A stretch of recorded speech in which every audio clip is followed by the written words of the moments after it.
salaamaaleykum maa ngi leen di nuyu yéen ñëpp di nuyu Pikinois yëpp à travers live bi nga xam ne ñun ñu ciy seetaan di nuyu les ultras de Pikine yi nga xam ne ñoo nekk suñu ginnaaw di wax ne encore une fois c'est Papa Moussa Ba le responsable de la communication du comité supporter tey suñu teewaay fii lu ñuy rafetlu la parce que ni dañuy féliciter encore une fois les ultras de Pikine le groupe WhatsApp parce que ñëpp xam nañ ne tribune bii ñu toog nii animation yi fi am mobilisation bi fi am ambiance bi fi am ultra pikinois yi ñoo koy def kon bu ñu génnee suñ communiqué ñun ne ñun dañuy boycotter le bureau exécutif du comité supporter moo ko wax dañuy boycotter les matchs de l'AS Pikine c'est-à-dire comité supporter bi dootul organiser benn animation benn manifestation boo xam ne day jëm ci club bi tant que li nga xam ne ni ñun ñu ngi koy laaj club bi jotuñu ci ñoom ñu andi seen message de soutien kon donc duñ def lu dul rafetlu ko. Parce que je pense que ni comme li ñuy wax ni mbooloo mooy doole et que c'est nous dans nous ultra yi dañuy wane encore une fois que ni ñoom jiital nañ ñu te liñ ñu jiitalee aussi xam nañ ban intérêt moom moo tax tey jii ni ñuy xeex par rapport ak situation Pikine bi. léegi nag li ci xew moom du dara lu dul xëy na mën nañ ni jàmm ak salaam la parce que AS Pikine dafa nekk club boo xam ne ni club populaire la club boo xam ne ni ñun ñëpp ñoo ko bokk képp kuy Pikinois da nga cee bokk kon donc à un moment donné boo sentiree que ni équipe bi. mu ngi am yoo xam ne ni xëy na xamuñu ko ñu demander ay compte ba mu jur ay plainte au niveau de la cybercriminalité au niveau de la police de Pikine day jar ñu taxaw seetlu loolu moo motivé le bureau exécutif du comité supporter mu ne day boycotter les matchs de l'AS Pikine à domicile comme à l'extérieur c'est-à-dire duñ dem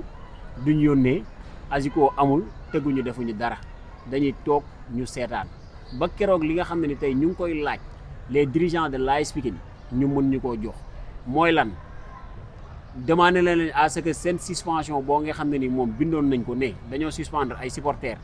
ne duñ dugg ci stade bi ak suspendre toutes les activités yoo xam ne ni comité supporter bi moom la doon def yooyu lañ leen wax seen suspension boobu noonu nañ delloo notifié que ni levé nañ suspension boobu noonu beneen bi nga xam ne ni tey moo ñu gën a intéressé mooy li nga xam ne ni ñu ngi koy laaj depuis ñu nekk ci comité supporter bi mooy les statuts et le règlement intérieur bi nga xam ne ni moo ñu régir parce que yaakaar nañ ñu en tant que supporter war nañoo mën a xam yan texte moo ñu boole club bi en tant que dirigeant ñoom it war nañoo mën a xam yan texte moo leen boole ak club bi ba boo ëllëgee ku def dara ñu mën laa sanctionner parce que dañu tàmm ne di gis ne AS Pikine dafa tàmm di yóbbu ay supporteram police loolu c'est pas la première fois mu koy def AS Pikine dafa tàmm di génne ay communiqués yoo xam ne danaan interdire na stade supporter tel te loolu xamuñu ci ban base la tegu. Donc pour ce faire nag nous leur demandons gracieusement ñu jox ñu li nga xam ne ni moom mooy les statuts et le règlement intérieur du club pour que ëllëgee comité supporter bu fi nekkee di mën a doxal di mën a wax moo xam fan lay teg tànkam ba buñ ko sanctionné mu mën a nangu ne sanction yi kat c'est régi dans les textes loolu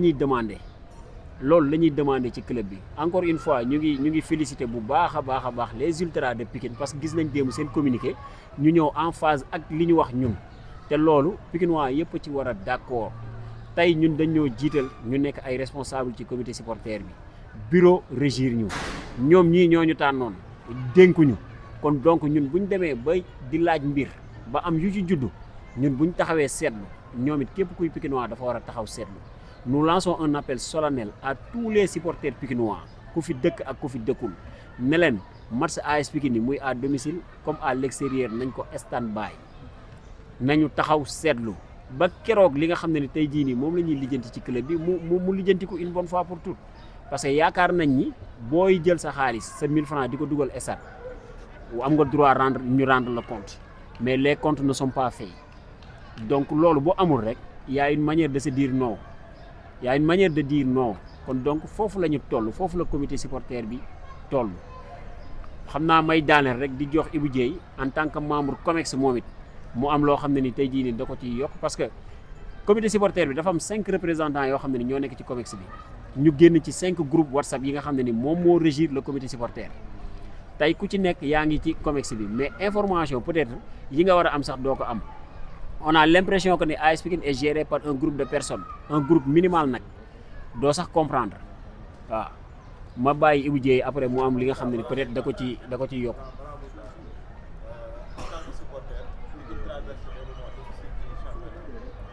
ku ne xam na ni supporter rôle bu muy joué équipe nekkee ànd fukki est-ce que tey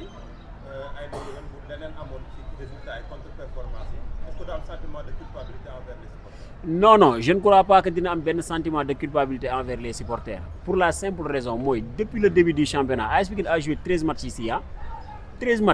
13 matchs yoo xam ne ni boo xoolee supporters yi dañuy ñëw duy ko ba mu fees ñaata bon résultat lañ ci am AS Pikine ñaata match la gagné on doit se poser cette question même parce que ni defuñu résultat malgré que ni fii stade bi da doon bouillant à chaque fois bu ma juumul ñaari victoire lañ fi am sur 13 matchs reçus kon donc yaakaaruma ne dina am benn sentiment de culpabilité boo xam ne ni supporters yi dañ koy dénk seen bopp supporters yi lépp loo xam ne ni mënoon nañ ko di ko def ci gunge équipe bi dañ koo def malheureusement nag les résultats n'ont pas suivi donc bu dara amee aussi il faudra que ñu chercher les justifications ailleurs que ci côté supporters yi les supporters ne sont en aucun cas les responsables de cette chute déedéet du ñoom. salaamaaleykum ñu ngi nuyu Pikine wax yëpp di jaajëfal site internet yi nga xamante ni ñoo fi ñëw waaw di remercier tamit aussi ñi nga xamante ni ñoo nekk suñu ginnaaw mooy les groupes ultra yi man ma bokk ci membre yi nga xamante ni waaw ñoo diriger groupe boobu noonu nekk tamit aussi membre COMEX waaw comme ni ko sama naataangoo yi waxee rek boo ngeen xoolee AS Pikine dafay dund moment boo xamante ni maanaam information yi nga xamante ni dafa war a jaar pour Pikinois yëpp war cee mën a jot information yi yëpp amuñu ko. beneen bi aussi tamit mooy comme ni ko ñëpp di waxee ñu am problème mu gestion boo xamante ni nii la ca dox bariwut ñu dem ba am ci yenn yoo xamante ne nii ñun en tant que supporter en tant que membre COMEX sax laay wax dañ ciy am yu ci bëri yoo xamante ne nii dañ ko daan kaas pour bëgg ci am ay information yooyu nag moo njëkk a kale ci ñun moo waral nag mu wàcc ba si ñun xëy na tamit ñun information yi ñun buñ ko amoon à travers nous mun nañ ko partager ak ñi nga xamante ne nii ñoo nekk suñu ginnaaw muy supporters yi mais ñun information yi ñun dañ koo amut te tamit ay nit bu ñu jiitalee maanaam ñu représenté leen comme ay député ci benn mbir boo xamante ni lépp dafa war a nekk muy luy leer te tamit bu leeru su ñun du mun a leer su ñoom it dañuy génn kaas kon tamit peuple pikinois bi ñoom ñoo génn di réclamer loo xamante ne nii moomeelu ñëpp la du moomeelu ma Samba du moomeelu ma Demba lu ñëpp bokk la comme lu ñëpp bokk bu ñu koy teg dañ ko war a maanaam bu ñu bëggoon lu leer rek mi-saison bi rek dañoo waroon toog ne dañuy def bilan ñun en tant que membre COMEX ñu xam nan la équipe bi demee dépenses yeeg yëpp nu mu demee mais ba ni may wax ak yéen nii en tant que membre COMEX dara xamuñu ko ci équipe bi te loolu noonu tamit dafa nekk loo xamante ni lii lu ñu rafetluwul la waaw am na information yu bëri yoo xamante ne nii boo ko bëggee xam il faut que nga dem ci Massamba laajte wala nangam AS Pikine loolu moo fi war a jeex te am na ci information yu bëri yoo xamante ni yow en tant que membre COMEX pour nga xam ko sax il faut que nga daal di ñëw ci benn nit laaj ko te loolu noonu rafetut maanaam ñun dañu war di def réunion di toog di waxtaan supporters yi tamit li ñuy laaj pour man c'est le minimum quoi ci nga nekk ci benn club bu nga xamante ni club populaire la loo xamante ne nii du moomeelu kenn ñu lay laaj lu ndaw benn règlement intérieur boo xamante ne nii yow nit ki sax yow booy liggéey ci benn entreprise war ngaa xam nu entreprise bi di doxee sàkkantuma laa lu ñëpp bokk loo xamante ne nii Pikinois yëpp la dama la règlement intérieur waxuma la sax comité supporter mais dañ ko waroon sax laa la wax li gën a dee Pikinois bu ci nekk di dox xam ne AS Pikine nii lay doxee pour ëllëg yow booy ñëw ci stade bi sax nga xam yow tamit yan ak lan moo la war a fekk ci stade bi parce que tamit bu ñu xëyee un bon jour rek ñëw ne dañoo sanctionné activités yi nga xamante ne nii moom la comité supporter bi def te xamuñu ci yan norme légale ak ci yan anam lañ ko tegee tamit ñooñu war nañoo laaj ñoom lu tax ñu sanction yooyu am lan moo ko war a léegi ñoom loolu buñ ko xamut tamit du ñu dugg ci loo xamante ne nii ëllëg mën na leen ci jural leneen loo xamante ne nii ñoom duñ ko xam waaw li olof Njaay di wax ni li tubaab di wax ni mieux vaut reculer pour mun a mieux sauter loolu mooy li nga xamante ne nii man ci loolu laa leen di gën a appuyer pour ñu dem ci parce que tamit nit boo nekkee ak ay nit da nga leen di respecter te respecter ay nit mooy nit ki waxuma la nit koy liggéeyal sax laa la wax mu doon sa employé war nga kaa wax ni kat kër gi nii lay doxee ak nag maanaam saxantuma la ak loo xamante ni ñëpp a ko bokk kon lu ñëpp a bokk du ay nit ñooy ñëw ne lii ak lii du ngeen ci jot wala lii ak lii duñ leen ko xamal te loolu noonu darut yoon kon tamit ñoom li ñuy ñaan na ko Pikinois yëpp xam ni lu yomb la loo xamante ne ni ñoom ñëpp ko war a xam Pikinois yëpp ko war a xam yemu sax ci comité supporter bi man muy keneen ak keneen man mii di wax ak yow bokk ci membre COMEX yi règlement bi man mii di wax ak yéen aw ma ko te xaw ma ko su ma ko amoon xëy na ñoom mun nañ cee jot dinañ xam nan ak nan la ñuy doxee kon tamit loolu moo lay xamal ne source d'information yi nga xamante ne nii moom la club bi di doxee dafa baaxut parce que ay benn groupe de personnes war a ñoo xam lépp lu dox ci club bi yow nga nekk membre COMEX am na ci yu bëri yoo xam te ne nii am na fi te yow doo ko yëg doo ko xam ba ci ñoom seen plainte yi fi am ñu ne club bi ñoom ñoo plainte nu mu tuddati personnes yi nga xamante ne nii dañ leen plainte ñu ne club bi ñoom ñoo ko def te loolu bi ñu koy def groupe AS Pikine dafa am li nga xamante ne nii mooy comité supporter bi ñu am seen bureau exécutif am li nga xamante ni mooy COMEX am birex bi nag bu fekkee dañoo waxtaane dara avant muy dem feneen ñoom dañ ko war a wàccee ci COMEX ba pare ba ñooñu joxe ci seen xalaat parce que nombre de personnes yi nekk foofu ñoo ëpp foofu ñi nga xamante ne nii ñoo nekk ci biir birex bi parce que birex bi président yi ñoo fa ne ak directeurs yi kon tamit loolu noonu ñoom dañ ko war a wàccee ci COMEX bi laaj ci Pikinois yëpp parce que COMEX bi fa la Pikinois yëpp nekk man fa laa nekk en tant que représentant ultra keneen ak keneen nekk foofu kon tamit loolu dañ koy wàccee foofu noonu buñ ko fa wàccee ku ci nekk ne li ngeen di doxal nii kat nanga mais buñ taxawee ne ñoom dirigeants yi ñoom ñoo plainte ñi nga xamante ne nii ñooy supporters yi loolu noonu dafay nekk loo xamante ni teguwut fenn loolu dañ koy wax pour Pikinois yëpp xam ko du dirigeants yi ñoom ñoo plainte ñi nga xamante ne nii ñoom ñooy supporters yi ci ñenn ñi nga xamante ne nii dañ leen yóbbu woon cybercriminalité ak police Pikine kon tamit loolu noonu lu jaral leeral la pour ñëpp xam ko li nga xamante ni nag moom la ñuy laaj ñun COMEX bi tamit ñun loolu la ñuy laaj muy information yi dañoo bëgg muy jàll à temps équipe bi lépp lu fiy xew ñu koy jàllale ci yoon lépp am transaction am transparence bu leer nañ loolu la ñu bëgg gestion bu baax lañ bëgg loo xamante ne nii club yi ko am da nekk fi bari fi Pikine rek nekk fi benn club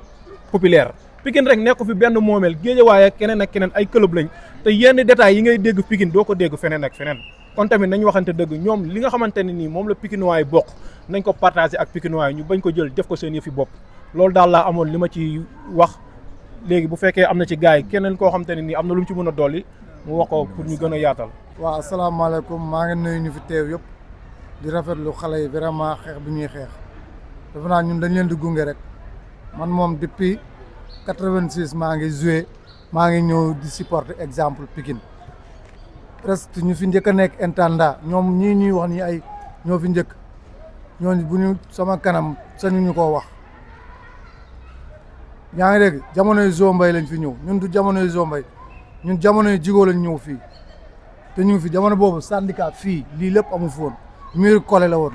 ñun jamonoy passiré lañ ñëw fii kon boog bu ñu ñëwee di gunge booy nii dañ leen di jàppale rek utuñu dara dañuy ut loo xam ne luy tax luy dëgëral Pikine dafa naa ni bu ñu jëlee xale yi exemple tey jii ñu ñëw di laaj seen moomeel ba yàlla def tey jii kon joueurs yi nga xam tey jii dañ leen doon saaga di leen xas di leen wax lu ne ndekatu yoo dafa am mbóot bu ne ci biir duy yàq ñu leen di saaga di leen xas doo leen joué ndekatu yoo am na leen 3 mois salaire booy tamit daal di fippu ba problème boobu daal di am bu ñu jël booy problème plainte kon def naan bu ñu demee ba def mbasa ba ñu ne léegi lépp dal na wax dëgg yàlla bu dee ñoom dañoo bëgg a Pikine waruñu ne benn booy du dem ñëw stade xam la ñu waroon wax léegi garaawul amul benn problème dëgg la xale ngeen bañ ak làmmiñ la njuumte am na waaye nañu fexe protéger suñu équipe bi am maintien waaye bu ñu ñëwaatee dafa mel ni ñoom dañoo gis ni jël lañ leen daan te dañoo bëgg seen yaram yi day xasan tamit ñu bëggaat ñu daanaat leen beneen jël moo tax ñuy noggatu booy naan dañuy pine yenn booy te xam nga ne loolu bu dee mag bu bëgg Pikine dëgg su loolu amee da nga waroon ñëw ne wax dëgg yàlla bàyyi nañ lépp liñ doon def nañ toog protéger équipe bi ba équipe am maintien bu déwénee ñun ñëpp ñu toog sur la table ñun ñëpp ñu waxtaanee ko ñooñu ñooy mag yi nga xam te dañoo bëgg Pikine waaye ñooñu bëgguñu booy li ñun li ñuy def nii moom mooy bëgg Pikine waaw te soo defee loolu nag nga nekk magum jëmm jël ay say moroomu doom nga yóbbu leen police xam nga ne ñooñu tey jii yow ak ñoom presque pare ngeen te loolu dama koy ñaawlu mooy en tant que mag xeex da nga koy fay mu jeex bañ ne ko ba paa ñaayi ñëw nañ ba wax si wax dëgg yàlla ay xale yi duñ dugg ay loolu vraiment dama gis ni ñoom dañoo nekk ne tëgg ndënd ak sémiñ la ñuy def waaye nag lu waay rendi si loxoom lay nàcc nit ki nag boo tooñee ab nit lu mu yàgg-yàgg di nga gis tooñ bi te yàlla moo ñu suturaal ba ñu am benn faay bu mag ba nga xam ne fu ñu dem si àdduna du ñu am dëgg mooy naka ngay yoree ñu jox la 50 millions nga jël 50 millions ne ko tuuf ne ko dama yore bol ba pare yoreel ay jour fayoo leen kon loolu doo mun a am dëgg si kaw xale yi di wax ne yàlla ñu yàlla dolli jàmm defal ñu li ñu def ni yàlla def si ndox mu sedd ba ñu amaat ndam ba ñooñu nga xam tey jii noonu Pikine lañu dañoo bëgg a génn porte bu xat waaye nag incha allah dinañ leen si génne si barke yonante bi yaa ngeen jëf ngeen baal ma nag si kàddu. Bonsoir à tout le monde. Nous tenons à remercier tous ceux qui sont présents aujourd'hui devant nous et derrière nous en même temps. Nous tenons à remercier aussi les Ultras de Pikine, un groupe WhatsApp qui manifeste sa volonté d'engager aujourd'hui sa motivation envers le comité supporter. Du point de vue du communiqué que le comité supporter a fait sortir, il y a de cela 2 jours, pour dire qu'il va boycotter tous les matchs de l'AS Pikine, que ce soit à domicile, que ce soit à l'extérieur. Sur ce, nous sommes très fiers aujourd'hui des Ultras de Pikine par rapport à leur engagement. La simple raison qui leur pousse à dire qu'ils estiment que le boycott, c'est très normal, c'est parce que le comité supporter est régi par un groupe de bureau, le bureau exécutif qui a décidé à l'endroit de tous les Pikinois de boycotter les matchs. Pourquoi? Parce qu'il y avait un communiqué qui était sorti par un groupe de personnes appelés dirigeants de l'AS Pikine qui interdisait des supporters de l'AS Pikine l'accès au stade et en même temps interdire même les activités du comité supporter de l'AS Pikine. Ce que nous jugeons non fondé et injustifié, parce que nous ne savons pas sur quelle base légale cet acte ou bien cette décision a été prise. Pourquoi? Parce que nous demandons jusque-là, depuis 2022, le règlement intérieur et les statuts qui régissent l'AS Pikine. Nous ne savons pas sur quelle base les dirigeants de l'AS Pikine ont décidé de sanctionner des supporters, ont décidé de sanctionner le comité supporter via ses activités. Ce que nous tenons à déplorer d'une manière générale, et nous appelons tous les Pikinois, que ce soit des Pikinois qui sont d'ici et d'ailleurs, de boycotter les matchs de l'AS Pikine jusqu'à nouvel ordre. Parce que c'est le comité supporter qui a engagé toute sa responsabilité requise par rapport à cet acte. Donc nous demandons à tous les supporters pikinois, que ce soit les Ultras de Pikine ici présents, que nous savons tous que sur le plan de la mobilisation, sur le plan de l'animation, au niveau du stade Alassane Djigo, dans cette tribune présente jaune, ce sont les Ultras qui mènent la bataille.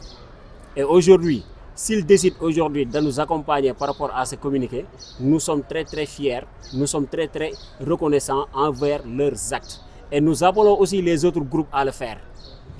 Il n'y a pas que les Ultras qui sont ici à Pikine. Il y a le groupe WhatsApp AS Pikine Mon Équipe. Il y a le groupe WhatsApp NTS 100% Pikine. Nous leur demandons de se ranger par rapport à ce communiqué que le comité supporter a fait sortir pour dire boycott au match de l'AS Pikine, que ce soit à l'extérieur, que ce soit à domicile. Nous n'engagerons aucune responsabilité requise par rapport à des activités ou bien par rapport à une animation, quelle que soit la nature, pour le club, tant que les revendications mises sur place ne sont pas réglées de façon définitive. C'est ça en quelque sorte l'objet de notre rencontre aujourd'hui, et nous tenons aussi à vous remercier en tant que médias. Nous tenons aussi à remercier tous les Pikinois qui nous ont suivis de près ou de loin sur cette rencontre.